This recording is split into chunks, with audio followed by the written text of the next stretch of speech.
नमस्कार दोस्तों, इस बार मुलाकात थोड़ी सी लेट हो रही है इसलिए क्योंकि एक तो लॉकडाउन, ऊपर से मिडिल समस्याएं जकड़ती जा रही है।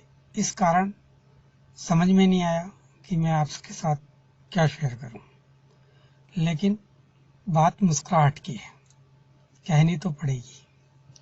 हम देख रहे हैं जब से कोरोना आया है तब से यूपी सरकार अपना काम कर रही है, ईमानदारी से कर रही है, चाहे मिडिल के साथ हो, चाहे शिक्षित लोगों के साथ हो, चाहे गरीब लोगों के साथ हो।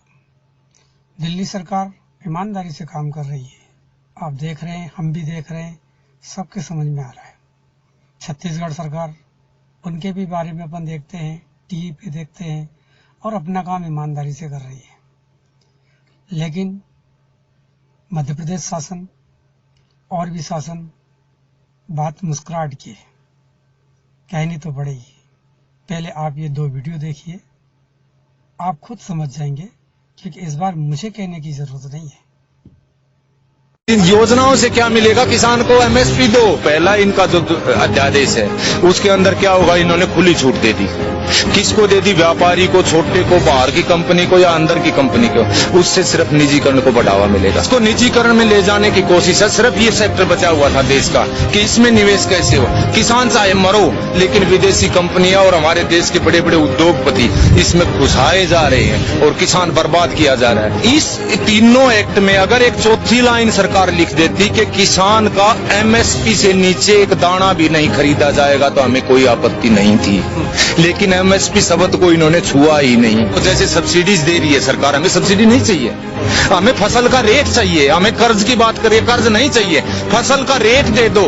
हमें कर्ज लेने की जरूरत क्या पड़ेगी? सरकार, हमें अनुदान की जरूरत नहीं है, हमें हमारी फसलों के रेट दे दो। हम खुद इतने समर्थ हैं, देश को हम और भी ज्यादा भर देंगे, समर्थ बना देंगे। पूरा चीन का युद्ध लड़ रहे हैं बॉर्डर पर सारी मीडिया, वहां से थोड़ी फुर्सत मिली। हॉस्पिटल जिसमें अमिताभ बच्चन थे, नानावटी, उधर जा खड़े हुए, उधर से ये विकास दुबे पर आ गए, विकास दुबे से ये वापस फिर इसमें सचिन पायलट के वहां चले गए। किसान की देश के अंदरूनी हालात इतने खराब हो रहे हैं साहब, अब आर पार के बगैर कोई समाधान नहीं है। सरकार ऐसे नहीं चाहती। मैं दावा करता हूं इस पर देश के जितने भी विद्वान हैं, पढ़े लिखे या किसान, आप एक बार अंदाजा लगा के देख लो 2014 में चना, सरसों, धान, कपास, मूंग, मोट, गुआर का क्या रेट था और आज क्या है। कम से कम 2 कदम तो चल के दिखलाते, 2 कदम तो, बल्कि लागत किसान की डबल हो गई है और आमदनी वहीं की वहीं खड़ी है। आज बेचारा बिहार का किसान अपने यहाँ कुछ 1750 के आसपास इसका मक्का का एमएसपी रखा हुआ है, वहां पर 600-700 से ऊपर नहीं बिका है साहब, आप तसल्ली करके देख लो। धान वहां पर 1200 से ऊपर नहीं बिका है, आप तसल्ली करके देख लो। वन नेशन वन मार्केट, मैं मेरे तोसाम का 5 किलोमीटर है, मैं मेरे वन नेशन वन मार्केट का मत करूंगा क्या? मैं आज तक मेरे डिस्ट्रिक्ट भिवानी के एक दाना नहीं लेके गया हूं किसी चीज का। उस मार्केट में कर्नाटक कैसे लेके जाऊंगा, मैं हैदराबाद कैसे लेके जाऊंगा, मैं पटना कैसे लेके जाऊंगा जिसका किराया इतना पड़ा। न्यूनतम समर्थन मूल्य शब्द को छुआ ही नहीं, तो इसका मतलब किसान की बर्बादी के सिवाय इन अध्यादेशों में कुछ भी नहीं है। बड़ी मुश्किल से ये देश खड़ा हुआ था, ये ढांचा खड़ा हुआ था, मंडियों का ढांचा। आज देश में कितने करोड़ों आदमी है जो मंडियों में रोजगार कर रहे हैं, कितना किसान का पैसा लग करके कितने बड़े बड़े शेड खड़े हुए थे, ये उसको ध्वस्त कर देंगे। तो सरकार को जरूरत है ऐसे ऐसे कुकर्मों को सुधारे, जबकि ये रोज एक थैला भर के चले आते हैं। अब तो डर लगने लगा है देश की जनता को, कहीं बाथरूम में से कोई नेता मंत्री ना निकला और आते ही कोई योजना लॉन्च ना कर दे। हम सिर्फ चीन और पाकिस्तान की लड़ाई नहीं, अंदर से देश टूट गया तो पाकिस्तान और चीन हमें तो गुलाम रहना है, इनके हैं, फिर वो कर लेंगे। फर्क क्या पड़ेगा? अंदर से मजबूत करो देश को, और किसान के बगैर मजबूत कोई नहीं कर सकता, कोई नहीं कर सकता।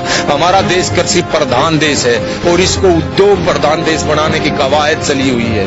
WTO का प्रेशर हो या किसी बड़े बड़े अंबानी अदानियों का प्रेशर हो, बेचा जा रहा है किसान को। आज भी किसान को नहीं जागी तो भावी पीढ़ियां धिक्कारेंगी। दोनों के बीच में तालमेल बिठाने के लिए, इन दोनों का मैच कराने के लिए आज दिल्ली सरकार एक पोर्टल वेबसाइट शुरू करने जा रही है।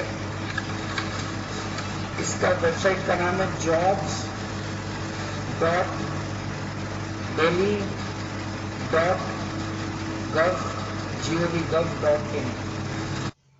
कैसा लगा दोस्तों? सुन के लगा होगा कि लोकतंत्र या हम देखें, मतलब मैंने कहा ना, बात मुस्कुराहट की है। लोकतंत्र चुनाव होने के बाद अगर सत्ता ऐसे ही मिलने लगी, सत्ता के साथ यही होने लगा, तो विकास तो भूल जाइए। हो गई घोषणाएं, बात मुस्कुराहट की है, कहनी तो पड़ेगी। नमस्कार।